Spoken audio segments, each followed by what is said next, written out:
Bismillahirrahmanirrahim. Assalamualaikum warahmatullahi wabarakatuh. Alhamdulillahirrabbilalamin. Asyhadu an la ilaha illallah wa asyhadu anna Muhammadar Rasulullah. Allahumma sholli ala Muhammad wa ala ali Muhammad. Rabbi sohri sodari wa yasirli amri wahlul uhdatan min lisani yafqahu qawli. Rabbi zidni ilma warzuqni fahma. Amin. Baik, saudara-saudara mahasiswa yang saya banggakan, bertemu kembali pada pertemuan kedua mata kuliah perencanaan pembelajaran olahraga. Semoga pada pertemuan yang kedua ini kita selalu diberikan kemudahan-kemudahan, ya, keberkahan-keberkahan. Ya, artinya keberkahan berarti kebaikan yang berkumpul, kebaikan yang selalu mendatangi. Ya, jadi kebaikan itu kadang datangnya itu kadang tidak terduga, ya, dari kanan, kiri, atas, bawah, depan, belakang, dan juga datangnya juga tidak tanggung-tanggung, ya, banyak, ya. Nah, salah satu keberkahan yang kita alami sekarang adalah keberkahan yang membuat kita dimudahkan untuk selalu istiqomah, kemudahan yang selalu datang pada kita itu dimudahkan untuk selalu menuntut ilmu. Baik, mahasiswa yang saya banggakan, pada pertemuan yang kedua ini kita akan membahas standar proses dan bagaimana cara menetapkan tujuan di pembelajaran. Seperti pada pertemuan yang lalu, ya, Pak Pungki sudah menyampaikan tentang apa itu perencanaan, bagaimana perencanaan itu diartikan dalam artian yang sempit, terus perencanaan itu diartikan dalam arti yang luas. Nah, sekarang Pak Pungki ingin menjelaskan tentang setelah kita memahami konsep maupun arti dari perencanaan pembelajaran, kita akan menuju ke penetapan dari standar proses. Apa toh standar proses itu? Standar proses itu adalah standar pendidikan, ya, standar pendidikan yang berkaitan dengan pelaksanaan pembelajaran pada pendidikan untuk mencapai kompetensi lulusan. Nah, Pak Pungki yang garis tebal ini adalah keywordnya, ya. Jadi standar proses itu namanya standar berarti ada kriteria atau ketentuan. Sedangkan proses itu adalah aktivitasnya, by activity, ya. Standar artinya yang sudah ditetapkan secara nasional. Di apa? Di ranah pendidikan. Berkaitan dengan apa? Berkaitan dengan pelaksanaan pembelajaran. Di mana pada satuan tingkat pendidikan, baik SD, SMP, SMA, ya, ataupun sederajat. Terus untuk mencapai apa? Mencapai kompetensi lulusan. Jadi tujuannya itu untuk lulusan itu memiliki kompetensi yang diharapkan. Di pendidikan dasar dan menengah itu sudah diatur, ya.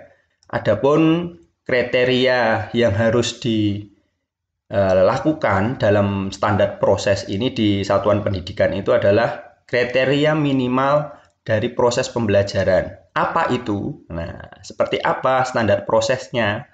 Jadi menyelenggarakan pendidikan itu ada kriteria minimal dari dalam melaksanakan menjalankan misalkan SD, SMP, SMA atau sederajat semuanya, ya. Nah, itu ada kriterianya yang harus dilakukan. Karena apa? Ada prosesnya tadi yang distandarisasi. Kalau dibalik seperti itu. Satu, ya. Nah, perencanaan. Jadi harus ada perencanaan. Ya, makanya nanti di dalam sistem pembelajaran itu harus guru atau pendidik itu harus mempunyai perencanaan ataupun program, ya. Nanti kita akan membahas pada pertemuan selanjutnya tentang RPP itu apa, silabus itu apa, terus prota itu apa, promes itu apa, gitu, ya. Terus ada selanjutnya adalah pelaksanaan. Jadi setelah merencanakan tentu saja ada action-nya ya. Jadi ada tindak lanjutnya dari apa yang direncanakan. Itu nanti masuknya kalau di pembelajaran berarti ada ini namanya kegiatan belajar mengajar atau kegiatan KBM ya, kegiatan belajar mengajar. Selanjutnya ada setelah melaksanakan proses pembelajaran, berarti nanti tinggal ada penilaian ataupun evaluasi. Penilaian ini nanti sudah masuk juga dalam kriteria proses, standar proses. Bagaimana penilaian itu disusun, bagaimana bentuk penilaian itu diaplikasikan, terus bagaimana cara atau teknis mengambil penilaian, terus bagaimana melaporkan, ya report, merekam, bagaimana bentuk penilaian itu yang sudah jadi seperti itu ya. Selanjutnya adalah pengawasan, controlling, dan juga monitoring. Karena apa? Dalam standar proses ini sangat diperlukan pengawasan. Supaya apa? Supaya bentuknya adalah refleksi dan evaluasi. Ya, bagaimana nanti perencanaan apa yang kurang dari perencanaan itu, bagaimana pelaksanaannya, KBM-nya berjalan lancar atau tidak. Selanjutnya adalah penilaiannya, bagaimana, apakah mencapai kriteria ketuntasan, seperti itu. Jadi gambaran dari standar proses itu adalah aktivitas. Aktivitas yang distandarisasikan dalam satuan pendidikan yang berkaitan dengan pelaksanaan pembelajaran untuk kompetensi lulusan. Nah, seperti apa tujuan dari standar proses ini?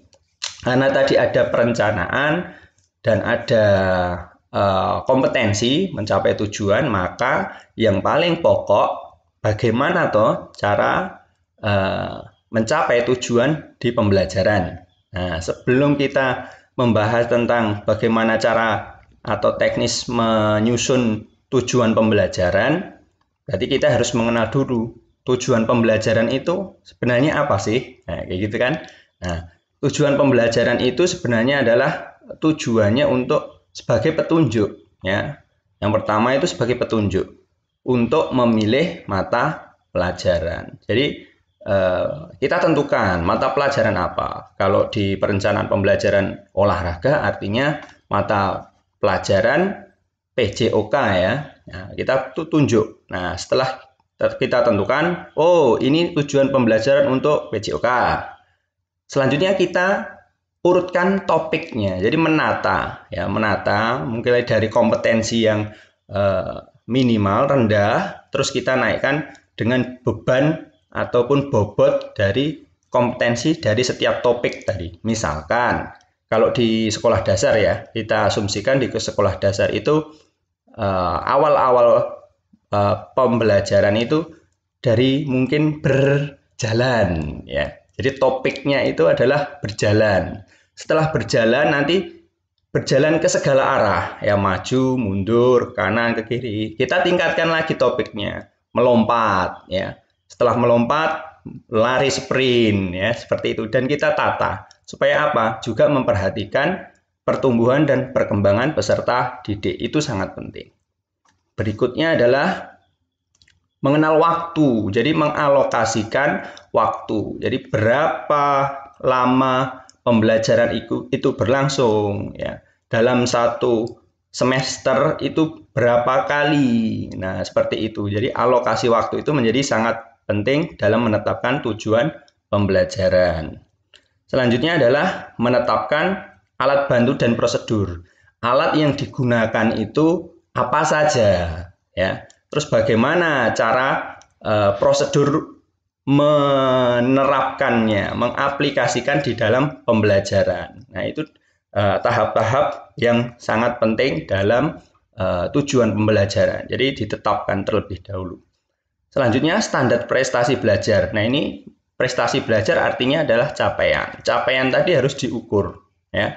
Dan mengukur capaian berarti harus ada standarisasi. Nah, standarisasi ini adalah penilaian. Artinya penilaian itu juga menjadi tolak ukur dari keberhasilan suatu pembelajaran. Selanjutnya adalah bagaimana ya, merumuskan tujuan pembelajaran. Nah, ini hal yang menarik, rekan-rekan semuanya. Karena apa? Karena di dalam merumuskan tujuan pembelajaran itu adalah kebijakan dan juga di bawah peraturan ya. Jadi artinya sudah ada nanti yang namanya KI, KD gitu ya. Nanti apa tuh KI, KD? Kita akan mengupasnya dengan tuntas nanti insya Allah di pertemuan-pertemuan berikutnya ya. Jadi yang penting kita fokus dulu bagaimana toh caranya merumuskan sebuah tujuan pembelajaran. Sebelum merumuskan, kita harus tahu dulu 3 ranah dari taksonomi Bloom, karena itu nanti termasuk keywordnya, kata kunci instruksionalnya, operasionalnya juga ya. Bagaimana kita menentukan tujuan. Ranah itu adalah ranah kognitif, pengetahuan ya, ranah afektif, disikap, dan juga ranah psikomotorik. Psikomotorik ini mengacu pada pertumbuhan dan perkembangan peserta didik, baik secara mental maupun secara fisik. Artinya apa? Artinya kalau di chapternya olahraga itu psikomotorik itu dominan. Nah, kita fokus di psikomotorik. Ya, walaupun sebenarnya secara menyeluruh, ya, jadi secara menyeluruh tidak bisa dipisahkan dari 3 ranah ini di dalam pendidikan. Baik, karena tadi yang pertama adalah kognitif, kita bahas kognitif itu terkait dengan cara berpikir logis, ya, intelektual. Ya. Jadi kalau orang dikatakan berpikirnya itu logis dan juga intelektual, artinya dia memiliki kognitif yang baik. Nah, seperti itu. Selanjutnya, kalau kognitif ini apa saja toh ranahnya ya, di pengetahuan. Ya. Knowledge itu menyangkut hierarkinya adalah pemahaman. Ya. Sebagai contoh, tujuan pembelajarannya siswa dapat memahami ya, kalau itu kata kerja operasionalnya ya, comprehension ya. Jadi siswa dapat memahami apa? Kalau di olahraga siswa dapat memahami cara melakukan lompat tinggi dengan menggunakan awalan ini setengah parabol ya, dengan baik dan benar. Nah, itu pemahaman. Artinya apa? Tidak melakukan, tetapi dia pengetahuan. Bagaimana atau caranya untuk melakukan lompat tinggi tadi? Nah, seperti itu. Terus setelah itu naik lagi. Ya, jadi naik lagi untuk tingkatannya setelah memahami bisa application atau penerapan. Penerapan ini nanti ada juga kata kerjanya. Ya, jadi nanti Pak Pungki ingin kalian nanti discovery ya, metodenya kalian mencari kata kerja operasional yang ada di kognitif, afektif maupun psikomotorik. Sekalian untuk belajar dan juga nanti untuk tugas juga ya. Terus ada juga penguraian. Ini tingkatannya juga lebih tinggi lagi. Jadi analisis ini menganalisis, mengurai setiap ini ya, kejadian ataupun gerakan kalau di olahraga, ataupun menganalisis, mengupas atau mengurai suatu permasalahan yang berhubungan dengan intelektual berpikir. Naik lagi memadukan atau sintesis ya. Terus ada juga sintesis memadukan. Terus evaluation. Nah, ini yang paling tinggi ya, jadi mengevaluasi. Karena sudah semuanya ini sudah bisa, artinya dia sebagai validator istilahnya kan, tinggal ini aja ya, karena sudah mengalami proses-proses pengetahuan, pemahaman, penerapan, penguraian, memadukan, maka terakhir dia sebagai validator atau evaluation, mengevaluasi. Selanjutnya ranah yang kedua adalah afektif. Ranah di afektif ini hubungannya dengan sikap ya, dengan emosional. Emosional itu menyangkut perasaan, minat, terus sikap ya. Jadi ranah afektif ini karakter, kalau disebut itu karakter. Karakter itu apakah bisa dibentuk, Pak? Bisa ya, dibentuk oleh lingkungan. Seperti analoginya seperti ini. Kalau kita berada di lingkungan pasar ya.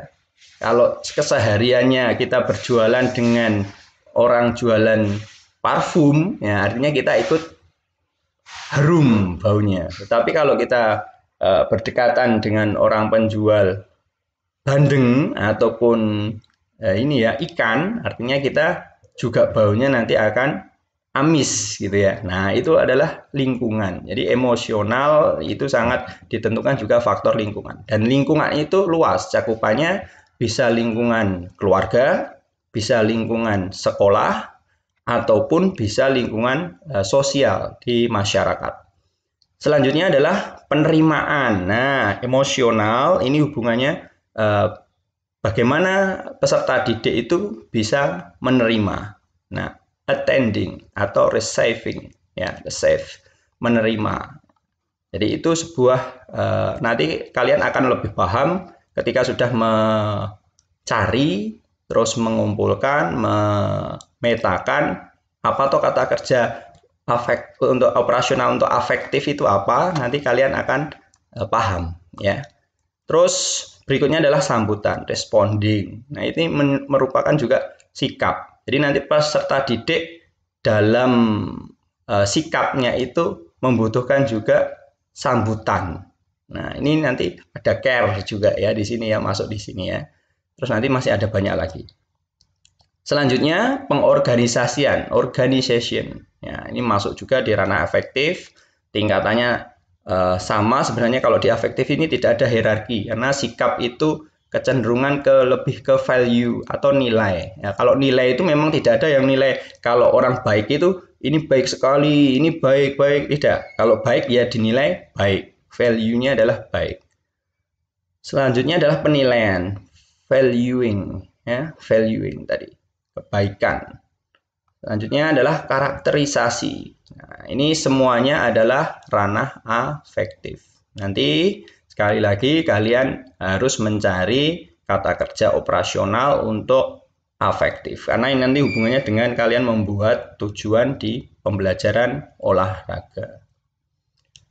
Terakhir dari 3 ranah itu adalah psikomotorik. Nah, ini domain kita ya. Kalau prosentase itu paling besar di psikomotorik. Apa itu? Gerak. Cenderung gerak karena motor itu adalah gerak. Psiko adalah keterampilannya, keterampilan geraknya ya.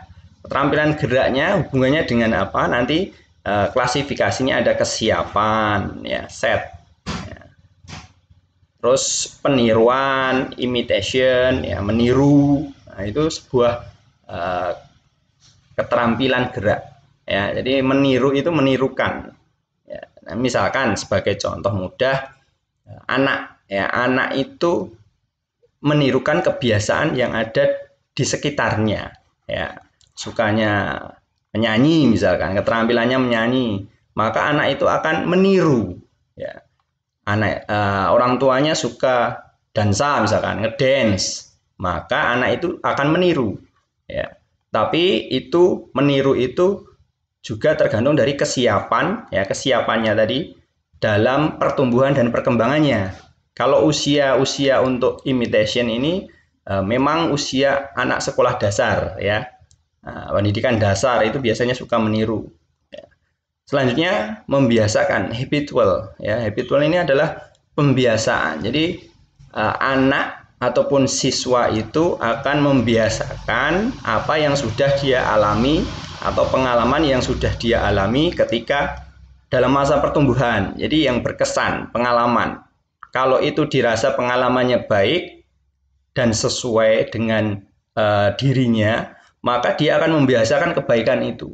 Contoh sederhana ya, kalau di gerak ya, kebiasaan dari kecil anak itu melihat ayahnya sholat atau orang tuanya sholat di masjid. Nah, artinya apa? Artinya nanti dia akan membiasakan ketika dewasa, oh ternyata sholat di masjid itu enak, ternyata kebiasaan itu baik, maka dia akan membiasakan untuk ikut sholat di masjid. Seperti itu ya, saudara-saudara. Di olahraga juga ya. Misalkan dia cenderung misalkan dari kecil dia diikutkan les untuk bela diri misalkan, maka kebiasaannya dia ketika dewasa, oh bela diri itu ternyata menyehatkan, baik, saya berarti suka. Nah, dia akan membiasakan bela diri itu. Nah, seperti itu. Maka dia nanti dalam jenjang perkembangannya, dia akan di psikomotoriknya dia akan semakin mapan untuk geraknya. Nah, itulah di situ peran dari psikomotor dan juga lingkungan dan juga tadi ya minatnya tadi ya yang dari afektif. Kita naik lagi ya. Jadi psikomotor ini adaptation ya, adapting. Ya, dia menyesuaikan. Kalau sudah dibiasakan, dia menyesuaikan dengan pembiasaan itu. Dan paling tinggi dia bisa origination ya. Jadi origination ini adalah menciptakan. Dia menciptakan suatu pola dari gerakan-gerakan ataupun keterampilan tadi ya. Kalau taruhlah ini ya kita di luar pendidikan misalkan, kalau vokalis misalkan, vokalis itu dia kesiapannya sudah baik, terus dia waktu kecil pengalamannya dia menirukan, terus dia membiasakan dengan berlatih bernyanyi, terus dia menyesuaikan ya di lingkungan keluarga, sosial, masyarakat, bahkan dia menjadi populer, maka dia akan bisa menciptakan karya, ya, sebuah lagu, misalkan seperti itu. Sama halnya dengan olahraga, ya, olahraga dia adaptasi, ya, terus dia memiliki kesiapan untuk misalkan bela diri, dia menirukan, dia mempunyai pengalaman, maka dia akan biasakan tadi. Selanjutnya dia akan menyesuaikan menjadi atlet misalkan ataupun pelatih, maka dia akan menciptakan apa? Ya prestasi-prestasi tadi. Ya, dia akan menciptakan kalau di bela diri dia akan menjadi pendekar ya. Dia akan menciptakan gerakan ataupun dia sudah menciptakan prestasi. Itu adalah ranah psikomotor dan ini menciptakan ini adalah ranah yang psikomotor yang tertinggi. Cukup jelas ya rekan-rekan mahasiswa. Nah, kita sekarang beralih fokus di teknis. Bagaimana toh teknis menyusun tujuan pembelajaran. Nah, kalian kan sudah mengetahui 3 ranah tadi. Penting sekali kiranya kalian mencari ini dari kata kerja operasional dari ketiga ranah tadi. Supaya apa? Supaya nanti dalam menyusun tujuan pembelajaran itu kalian akan mudah ya. Akan mudah dengan format apa? Tentunya dengan format nanti A, B, C, dan D. Nah, seperti apa format A, B, C, D itu? Nih, seperti ini ya. Nah, nanti kata kerja ranah kognitif silahkan dicari. Ya, ini juga sebagai tugas. Dan juga nanti ada kuisnya. Ya. Terus kata kerja ranah afektif itu apa saja? Nanti bentuknya tabel silahkan. Per ranah ini kalian bentuk tabel-tabel. Terus yang terakhir ranah psikomotorik. Nah, ABC itu maksudnya ini ya. A itu audience, B itu behavior, C itu condition, D itu degree. Nah, seperti apa toh Pak menyusun tujuan pembelajaran itu? Yang pasti kita harus tahu audiens kita itu siapa. Ditujukan untuk siapa toh tujuan pembelajaran? Ya, jadi kompetensi lulusan, artinya lulusan tadi audiens tadi adalah peserta didik. Itu kita tempatkan di paling awal ya. Selanjutnya B, behavior itu perilaku ya. Perilaku yang dapat diamati sebagai hasil dari belajar. Jadi nanti apa perilaku yang diharapkan? Ini nanti masuknya di kata kerjanya. Misalkan memahami atau paling rendah adalah menjelaskan. Siswa mampu menjelaskan. Nah, itu behaviornya adalah kata kerjanya adalah menjelaskan. Atau kalau di psikomotorik, siswa mampu mendemonstrasikan ataupun mempraktekkan. Nah, behaviornya apa? Mempraktekkan. Gitu ya. Selanjutnya C. C itu condition. Condition itu adalah persyaratan yang perlu dipenuhi agar perilaku yang diharapkan dapat tercapai. Ya. Kalau peserta didik tadi, siswa tadi melakukan perilakunya harus bagaimana, syaratnya harus apa? Misalkan kita tambahi, siswa mampu mempraktekkan apa? Nah, condition ini yang dibutuhkan Ya, di bagian ketiga, condition ini adalah persyaratannya.